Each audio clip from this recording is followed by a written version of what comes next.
యుద్ధం ఆపకపోతే ఇక వినాశనమే. మేము కూడా సిద్ధంగా ఉన్నామని చెప్పి డొనాల్డ్ ట్రంప్ వార్నింగ్కి ఇరాన్ కూడా వార్నింగ్ ఇచ్చింది. ఆల్రెడీ 15,000 మిసైల్స్ని 45,000 డ్రోన్స్ని హార్ముజ్ జలసంధి వెంట మోహరింపజేసింది ఇరాన్. ఈ గ్యాప్లోనే పాకిస్తాన్ ప్రధాని షహబాజ్ షరీఫ్ ఒక ట్వీట్ చేశారు.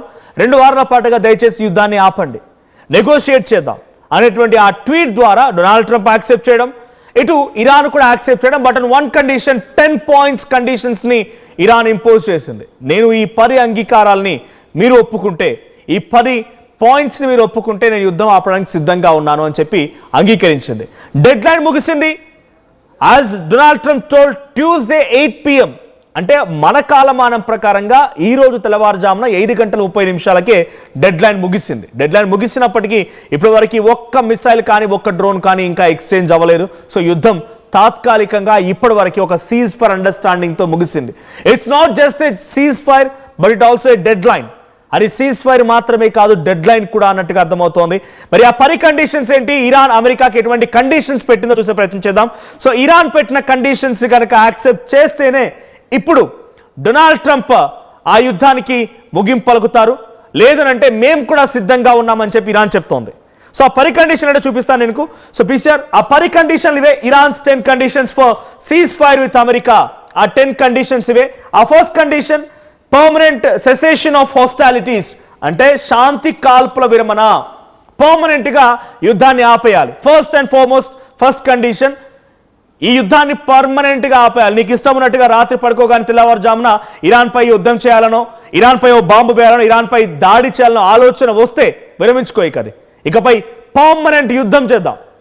లేదు ఇప్పుడు డైరెక్ట్గా యుద్ధం చేద్దామనంటే డైరెక్ట్గా వచ్చేసే నేను సిద్ధంగా ఉన్నా, దాడి చేసుకుందాం, నువ్వానైనా తేల్చుకుందాం. లేదు అనుకుంటే పర్మనెంట్గా యుద్ధాన్ని ఆపాలి. That's an end of war, శాశ్వతంగా కాల్పుల విరమణ. ఇది ఫస్ట్ పాయింట్. సెకండ్ పాయింట్ వచ్చేసి complete withdrawal of US forces from Middle east.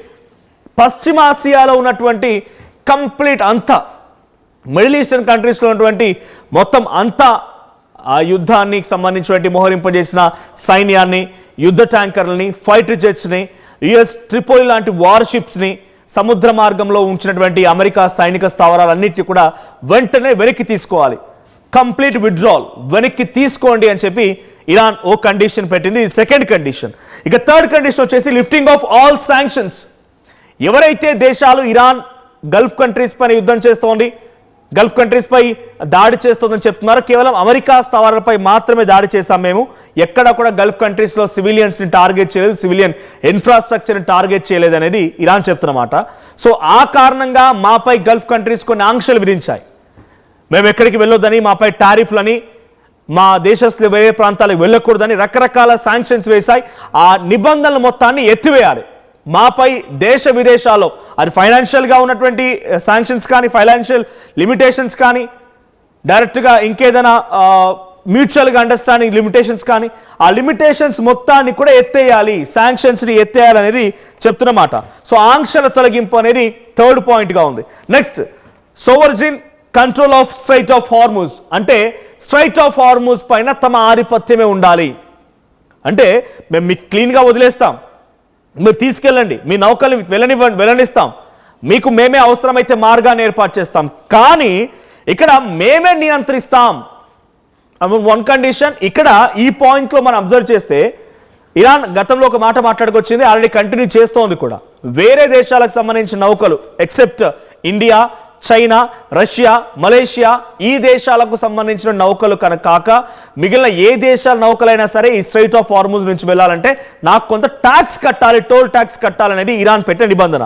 అయితే ఇక్కడ కంప్లీట్గా అవుట్ అండ్ అవుట్గా నియంత్రణ అనే దాంట్లో ఆ డబ్బులు అనే విషయం కూడా వస్తుందా అనేది చూడాలి. ఇంకా నెగోషియేషన్ జరగాల్సి ఉంది ఈ 10 పాయింట్స్ పైన. ఆల్మోస్ట్ డొనాల్డ్ ట్రంప్ యాక్సెప్ట్ చేశాడు అని చెప్పి ఆయన ట్వీట్ చేశారు, బట్ నెగోషియేషన్స్ కూడా జరగాల్సి ఉంది. ఇక్కడ మనం చూసినట్టయితే control of Strait of Hormuz, అంటే నియంత్రణ నాకే ఉండాలి అనేటువంటి మాటని డొనాల్డ్ ట్రంప్ పైన ఓ కండిషన్గా ఇరాన్ పెట్టినప్పటికీ నియంత్రణలో డబ్బులు కూడా ఉంటాయా అంటే ఆ స్ట్రైట్ ఆఫ్ హార్ముజ్ ఇన్ని రోజుల వరకు ఫ్రీ, ఎవరైనా వెళ్ళనివ్వండి, ఎవరైనా రానివ్వండి, free, no cost at all, ఏ డబ్బులు తీసుకోవాల్సిన అవసరం లేదు. కానీ ఇప్పుడు నియంత్రణ నాకు ఉండాలని చెప్పి ఇటు ఇరాన్ చెప్తూ ఉంటే ఆ నియంత్రణలో డబ్బుల అంశం కూడా ఉందా అనేది చూడాలి. సో ఆల్మోస్ట్ ఒక కనుక ఉంటే ఒక దేశం ఒక ఏడాది పాటుగా అక్కడి నుంచి వెళ్ళాలనుకుంటే $2 మిలియన్ కట్టాల్సి ఉంటుందట. $2 మిలియన్ కట్టాల్సి ఉంటుంది ఫీజుగా అనేది ఇరాన్ భావిస్తుందట. ఆ కండిషన్స్ని ఇంపోజ్ చేసే అవకాశం కూడా ఉంది. Next coming on to recognition of uranium enrichment rights, uranium సుసంపన్నతతో గుర్తింపు. సో ఇక్కడ యురేనియం సుసంపన్నత అంటే ఇరాన్ తన అణు కార్యక్రమాల్లో భాగంగా యురేనియాన్ని పోగు చేసుకునే హక్కు కూడా కల్పించాలి. సో మేము అణుబాంబుని ప్రయోగించాం ఎక్కడ కూడా, కానీ మాకు కావాల్సిన యుద్ధ సామాగ్రి కోసం తప్పకుండా మేము యురేనియంని సిద్ధం చేసుకుంటామనేది ఇరాన్ చెప్తున్నమాట. చూడండి ఇక్కడ యురేనియం ఎన్రిచ్మెంట్ రైట్స్, మేము యురేనియాన్ని పొందుపరచుకోవడం కోసం, యురేనియాన్ని దాచుకోవడం కోసం ఒక రైట్స్ కల్పించండి. Who are you to question us? America ఎందుకు మమ్మల్ని యురేనియంని తీసుకురావడాన్ని, యురేనియం దాచుకోవడాన్ని, యురేనియం ప్రొటెక్ట్ చేసుకోవడాన్ని ఎందుకు మా హక్కుగా భావించట్లేదు? మీకు మాపై హక్కు ఉండదు, మా ఇష్టం అది. యురేనియాన్ని మేము దాచుకోవడానికి మాకు హక్కు కల్పించాలనేది 5th point. Coming back to ఇక్కడ మనం చూస్తే రికగ్నిషన్ ఆఫ్ యురేనియం ఎన్రిచ్మెంట్స్, అది మళ్ళీ సేమ్ రిపీట్ అయింది. తర్వాత binding international security guarantees. So binding international security guarantees, so భద్రతా హామీలు, మాపై ఎవరు అటాక్ చేయకుండా, భవిష్యత్తులో అమెరికా లేదా దాని మిత్ర దేశాల నుండి ఇరాన్పై దాడులు జరగవని అంతర్జాతీయ ఒప్పందం ద్వారా హామీ ఇవ్వాలి. గల్ఫ్ కంట్రీస్ అటాక్ చేయకూడదు, ఇంకెవరు అటాక్ చేయకూడదు, డైరెక్ట్గా మాకు ఎవరి నుంచి ఎటువంటి హాని కలగదు అనేటువంటి మాటని మాకు ఇవ్వాలి, ఒక అగ్రిమెంట్ చేసుకోవాలనేది 6th పాయింట్గా ఉంది. నెక్స్ట్ ప్రాంతీయ ప్రాక్సీ యుద్ధాల ముగింపు, ఎండింగ్ రీజనల్ ప్రాక్సీ కాన్ఫ్లిక్ట్స్. అంటే ఇటు చిన్న చిన్న ప్రాక్సీలు, హమాస్, హెజ్బొల్లా, ఈ సంస్థలని హౌతీలు ఉన్నారు, వీళ్ళపై కూడా దాడిని ఆపాలి. అంటే అక్కడ ఇరాన్ ఏం భావిస్తోంది, మాకు మద్దతుగా ఉన్నటువంటి ఈ వ్యవస్థలపైన కూడా అమెరికా లేదా తన మిత్ర దేశమైనటువంటి ఇజ్రాయెల్ కానీ గల్ఫ్ కంట్రీస్లో కొన్ని దేశాలు కానీ అటాక్ చేసే అవకాశం ఉంది. కాబట్టి అటువంటి పరిస్థితుల్లో కూడా తమ ప్రాక్సీల పైన కూడా దాడిచ్చడానికి వీల్లేదనేది ఒక పాయింట్ కూడా ఇక్కడ మెన్షన్ చేసిన కండిషన్ని. ఆ తర్వాత వార్ రికన్స్ట్రక్షన్ ఫండ్ రిపరేషన్స్ అంటే యుద్ధానికి సంబంధించి పునర్నిర్మాణ నిధి మరి పరిహారము. మేము 12,50,000 కోట్ల రూపాయలు నష్టపోయాం, ఇరాన్ చెప్తున్నమాట. ఇన్ఫ్రాస్ట్రక్చర్ కానీ, బ్రిడ్జెస్ కానీ, రైల్వే ట్రాక్స్ కానీ, ఆర్మీ బేసెస్ కానీ 12,50,000 కోట్ల రూపాయలు నష్టపోయాం మేము. సో ఆ 12,50,000 కోట్ల రూపాయలు పునరుద్ధరణలో భాగంగా మాకు ఎలా కేటాయిస్తారో ప్లాన్ చేయండి. సో మేము మా దేశాన్ని తిరిగి రిట్రైవ్ చేయాలనుకుంటున్నాం, పునర్నిర్మించాలనుకుంటున్నాం, పునరుద్ధరించాలనుకుంటున్నాం. సో దానికి కూడా మాకు అర్హత కల్పించండి, మాకు డబ్బులు కావాల్సిందని చెప్పి ఒక కండిషన్ మెన్షన్ చేసింది ఇటు ఇరాన్. సో దీన్ని ఎలా యాక్సెప్ట్ చేస్తుందో అమెరికా చూడాలి. మరి కండిషన్స్ అన్ని యాక్సెప్ట్ చేసే విధంగానే ఉన్నాయి, బట్ ఆన్ నెగోషియేషన్ అని డొనాల్డ్ ట్రంప్ ట్వీట్ చేశారు. సో మరి కండిషన్లో ఈ యుద్ధ పునరుద్ధరణకు సంబంధించిన విషయం పైన ఎలా ఉంటుంది అమెరికా అధ్యక్షుడు డొనాల్డ్ ట్రంప్ వ్యాఖ్యనే చూడాలి. సో ఇక్కడ 9th condition, Iran led safe passage protocols, Iran నేతృత్వంలో సురక్షిత నౌకయాన ప్రోటోకాల్స్ ఉండాలి. సో అక్కడ స్ట్రైట్ ఆఫ్ హార్ముజ్ సంబంధించి ఎటువంటి డిస్కషన్ జరిగినా we would be the first person to take a protocol. మేమే రక్షణ కల్పిస్తాం, మేమే మీకు మార్గాన్ని ఇస్తాం, మీరు వెళ్ళిపోండి, దర్జాగా రండి, తీసుకెళ్ళండి, అంతవరకు ఓకే. దానిపైన సంపూర్ణ నియంత్రణ మాకే ఉండాలతో పాటుగా మేమే దానికి సంబంధించి ఒక లీడ్ చేసే విధంగా ఉండాలి. రేపటి రోజున ఎటువంటి ఆస్పెక్ట్స్ జరిగినా, ఫర్దర్గా ఫ్యూచర్లో ఏం జరిగినా ఈ స్ట్రైట్ ఆఫ్ హార్ముజ్ పైన ఫస్ట్ ప్రోటోకాల్ మాకే కావాలనేది ఇరాన్ అడుగుతోంది. సో ఏంటి, ఇరాన్ పర్యవేక్షణలో సముద్ర రవాణాకు సంబంధించినటువంటి కొత్త సాంకేతిక మరియు సైనిక నిబంధనలు అమలు చేయాలంట. టెక్నికల్ అండ్ ఆర్మీ పరంగా వచ్చేటువంటి నిబంధనలను కూడా ఇంపోజ్ చేయాలి, అవి మేము కండిషన్స్ రూపొందిస్తాం, దానికి యాక్సెప్ట్ చేయాలి. Finally mutual non interference agreement, అంతర్గత వ్యవహారాల్లో ఇరాన్లో రియాల్ పడిపోయిందని, ఇరాన్లో దేశ ప్రజలు ఇంకేదో ఆందోళన చేపడుతున్నారని, ఇరాన్లో ఉన్నటువంటి మోస్తబా ఖమేనీకో లేకుంటే అలీ ఖమేనీకి వ్యతిరేకంగా దేశ ప్రజలు పోరాడుతున్నారని, ఇరానియన్ ప్రెసిడెంట్ పెజెస్కియానికి వ్యతిరేకంగా పోరాడుతున్నారని, మాకు జరిగే అంతర్గత వ్యవహారాల్లో మీ ప్రమేయం ఉండకూడదు. అమెరికా కానీ, అమెరికా మిత్రత్వ దేశాలైనటువంటి గల్ఫ్ కంట్రీస్ కానీ ఇంకెవరి ప్రమేయం కూడా ఉండకూడదు. It's our internal personal matter. ఇరాన్లో గొడవలు జరుగుతుంటే మీకేం పని, మీరెందుకు వస్తున్నారు? గతంలో రియాల్ పడిపోయిన సిచ్యువేషన్లో అమెరికా అధ్యక్షుడు డొనాల్డ్ ట్రంప్ వాంటెడ్గా కొన్ని ఫండ్స్ రేస్ చేసి మరి ఇరానియన్ పబ్లిక్కి ఇచ్చి ఇరానియన్ పబ్లిక్ని మరింతగా రెచ్చగొట్టి అక్కడ ఆందోళనకు కారణమయ్యాడని చెప్పి ఇరాన్ భావించింది. రియాల్స్ పడిపోయినాయని రోడ్డు మీదకి వచ్చి జనమంతా ఆందోళన చేపట్టినప్పుడు ఇట్స్ అన్ ఆర్టిఫిషియల్ ప్రొవోకేటెడ్ ఒక ఎజిటేషన్లా కనిపించింది ఇరాన్కి.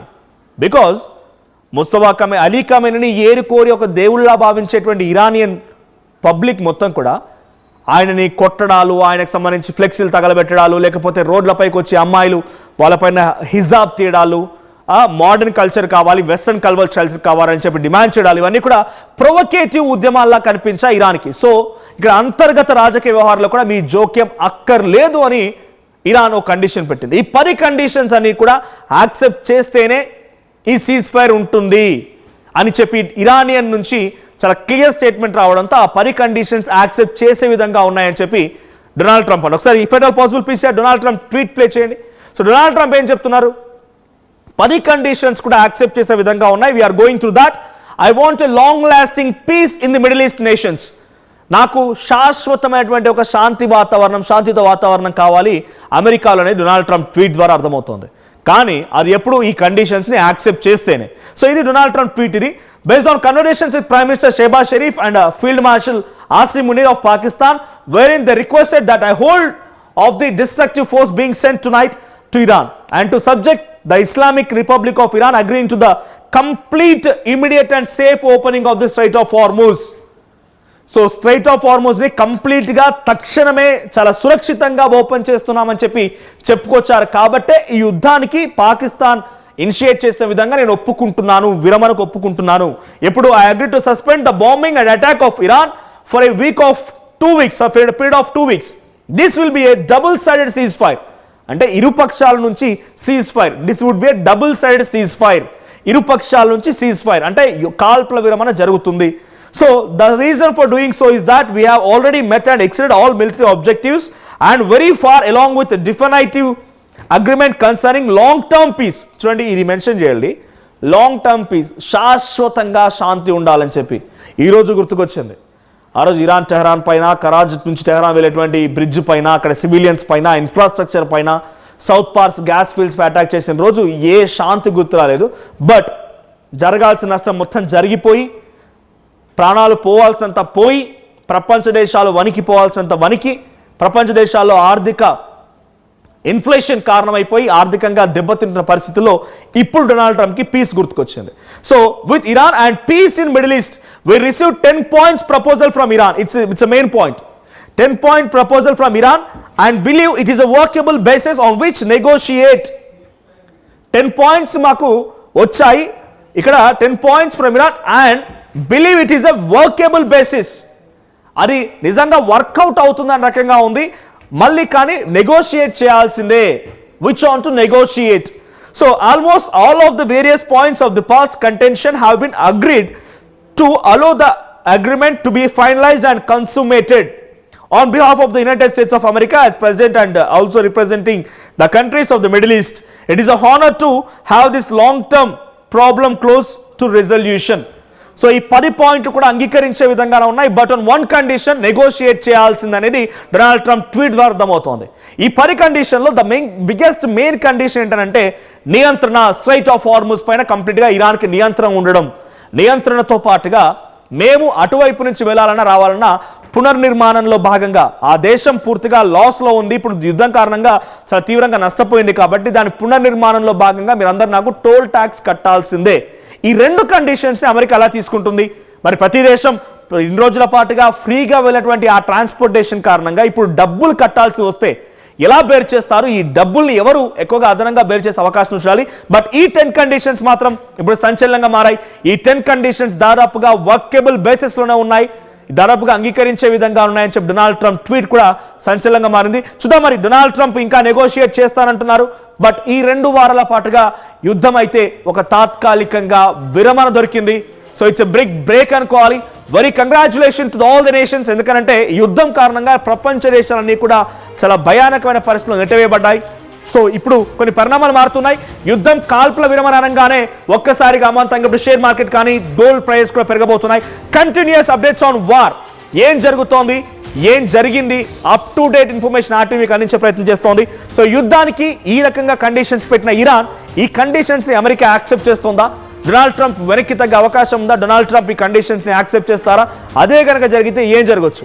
సో ఫైనల్గా యుద్ధంలో ఇప్పటి వరకు జరిగిన యుద్ధంలో ఎవరు గెలిచారని మీరు అనుకుంటున్నారు? కామెంట్ చేయండి.